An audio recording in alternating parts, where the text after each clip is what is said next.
Yo creo que las ciudades tienen que ser resilientes, tienen que ser sustentables, tienen que ser inclusivas y también tienen que ser muy inteligentes. Las ciudades tienen que ser inteligentes.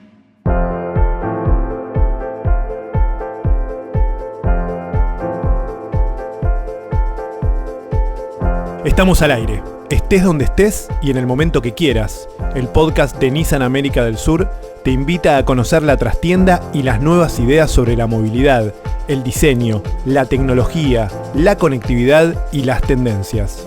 Para eso vamos a conversar con expertos en cada tema que nos traerán las últimas novedades.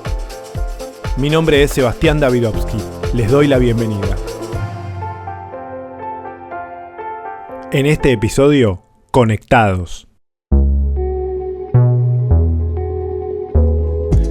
Las grandes ciudades crecieron de manera vertiginosa en los últimos 120 años y necesitan incorporar ciertos cambios en su infraestructura y sistemas de transporte, entre otros, para ser habitadas de una manera eficiente y ordenada.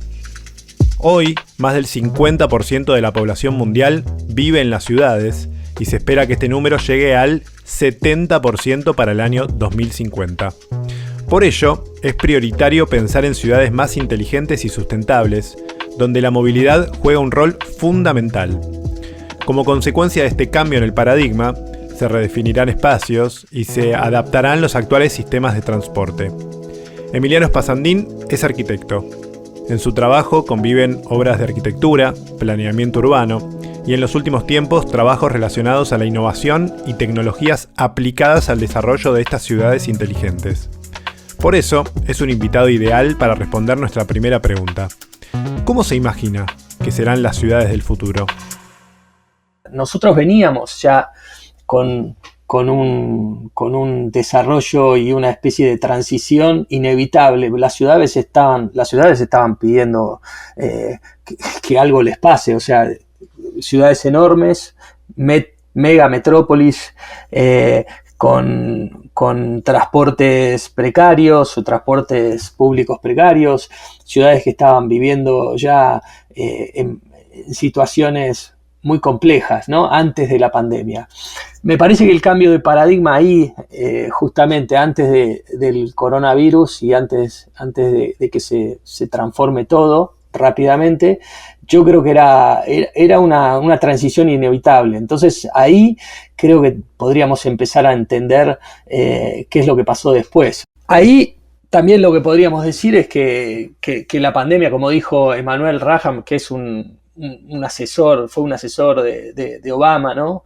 Él dijo que los resultados o los aprendizajes de una pandemia, de una crisis no se tiren a la basura después de que la crisis pase. Y yo creo que lo que nos trajo también un poco la crisis esta y lo que nos trae es un montón de oportunidades y un montón de lugares a donde me parece hay territorio para explorar y hay un lugar para crecer. Yo creo que la aparición de estas ciudades intermedias que estaban de alguna manera olvidadas en el escenario global y de ciudades globales, ¿no? Vos tenías como una especie de ranking o candidatos que se llevaban siempre todos los premios, que eran las ciudades globales. En ese caso podríamos ponerle a Buenos Aires, a Nueva York, a Roma, a Londres y muchas otras ciudades, ¿no? Tokio por otro lado. Esas ciudades se llevaban casi toda la atención global. Y yo creo que la pandemia lo que hizo es reconocer este segundo grupo de ciudades que de alguna manera aparecieron con mucha fuerza, con muchísimo, ¿cómo te puedo decir? Con muchísimo lugar para crecer, porque justamente la pandemia nos hizo entender que no teníamos que ir a trabajar todos los días al mismo lugar, porque de alguna manera podíamos hacerlo en otras condiciones y de alguna manera podíamos seguir siendo efectivos. Estaba pensando también cómo las ciudades pueden hacernos más fácil la movilidad. Yo creo que es uno de los grandes desafíos que les queda, digamos, que queda por delante, ¿no?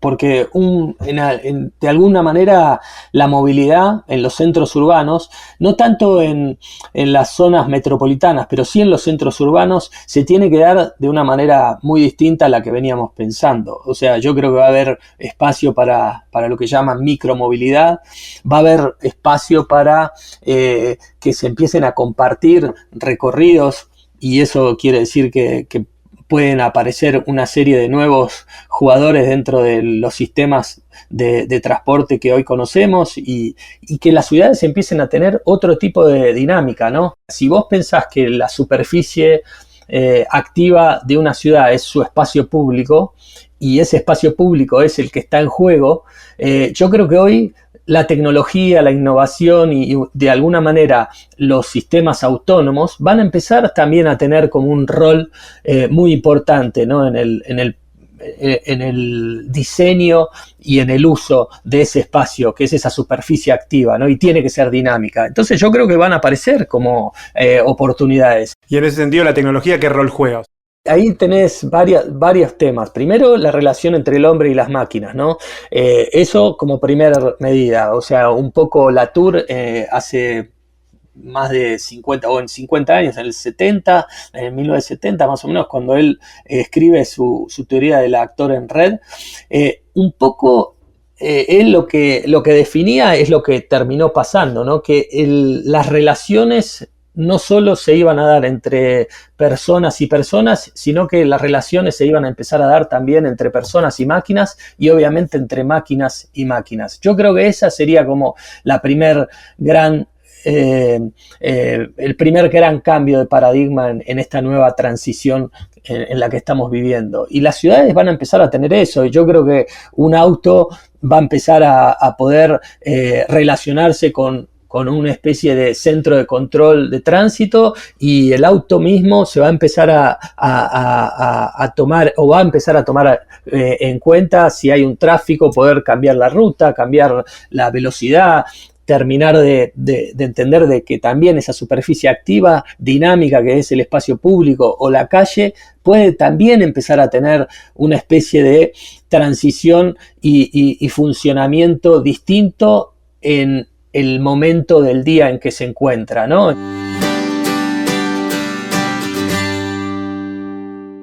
Ahí hay otra pregunta, o sea, ¿cuál es el sentido o cuál va a ser el resultado de tener sistemas de movilidad mucho más efectivos?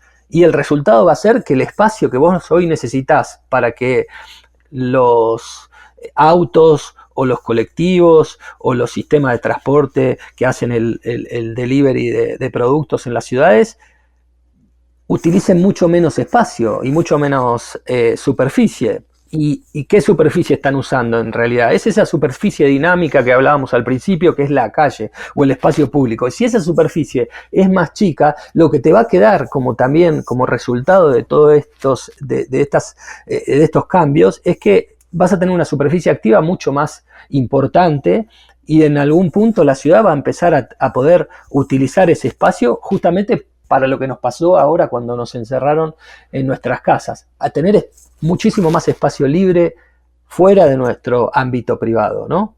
Ese espacio público se va a transformar en esa especie de lugar a donde uno puede activarlo o desactivarlo a la medida que lo que necesite, porque en realidad los sistemas van a empezar a tener como esa efectividad que uno por ahí es lo que le pide a la automatización o a la inteligencia artificial. ¿Qué deberían hacer los estados para comenzar a realizar estos cambios en sus ciudades?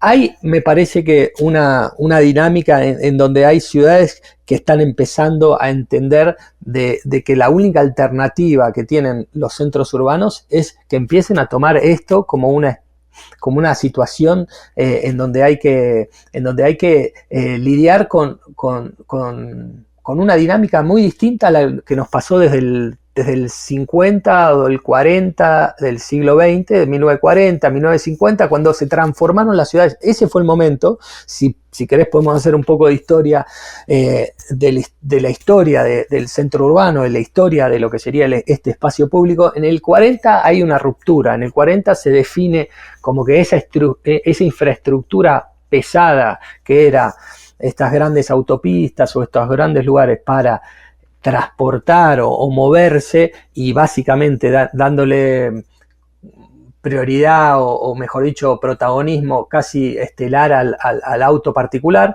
Eso fue un poco lo que transformó el paradigma en el siglo XX, ¿no? Esta idea de que el auto tenía que llegar a cualquier parte y que el auto tenía que tener el espacio necesario para ir a una velocidad determinada. Eso transformó completamente las ciudades. Eso hizo como que de alguna manera todo lo que nosotros entendemos que hoy es una ciudad es a partir de esta idea de 1940 que cambió ese paradigma. La única manera que vos tenés de poder promover cambios es hacerlos, y la ciudad te permite eso. En estas ciudades inteligentes, uno de los cambios más importantes será el de la movilidad. ¿Cuál es la visión de Nissan acerca de este tema? Luis Felipe Clavel, gerente de autos eléctricos y conectividad de Nissan América del Sur, nos da su opinión sobre el rol y el futuro de los autos en las ciudades. El vehículo hoy en día, y esto ha sido desde que se concebió el automóvil, ¿cierto? Apareció para satisfacer la necesidad de transporte de las personas, no solamente en las ciudades, sino que en cualquier parte de donde habiten las personas, ¿cierto? Hay que mover a una persona desde el punto A al punto B de la manera más rápida, segura, económica posible, ¿cierto? Hoy en día dentro de nuestras ciudades, obviamente el automóvil tiene una función de transporte propiamente tal, y se integra también con otros sistemas de transporte como el transporte público, etcétera, etcétera. Pero su principal función es de transporte. Nosotros como Nissan vemos de que el vehículo a través de la conectividad puede ofrecer aún más soluciones que solamente el transporte. Y esto lo vemos representado en la estrategia de Nissan Intelligent Mobility, en uno de sus 3 pilares que se llama Nissan Intelligent Integration o integración inteligente. Apunta hacia un vehículo 100% integrado con la sociedad, y esto obviamente se puede lograr a través de la conectividad. ¿Qué pueden hacer las ciudades también para hacernos más fácil la movilidad? Yo creo que, y aquí entra el tema de la conectividad, más que lo que pueden ofrecer las ciudades, y esto es nuestro punto, y esta es la solución que nosotros como Nissan estamos entregando, esta integración con la sociedad a través de la comunicación.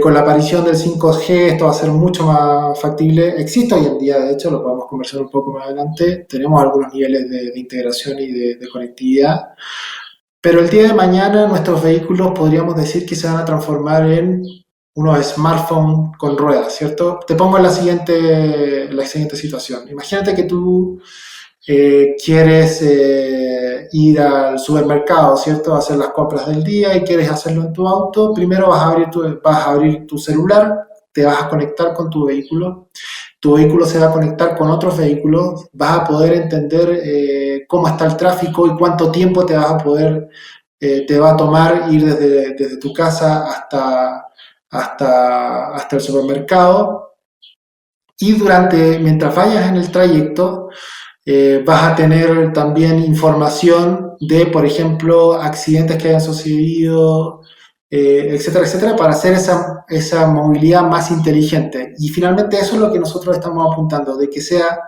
ese desplazamiento desde el punto A hasta el punto B, esa necesidad que tú tienes, podríamos decir de forma primitiva, de transporte, sea de la manera más eficiente posible a través de la comunicación con otros jugadores, ¿cierto?, dentro de la ciudad. Llegamos al final de este episodio de Nissan On Air, el podcast oficial de Nissan América del Sur. Encontranos en Spotify o tu plataforma preferida para escuchar podcasts con un nuevo capítulo cada 15 días.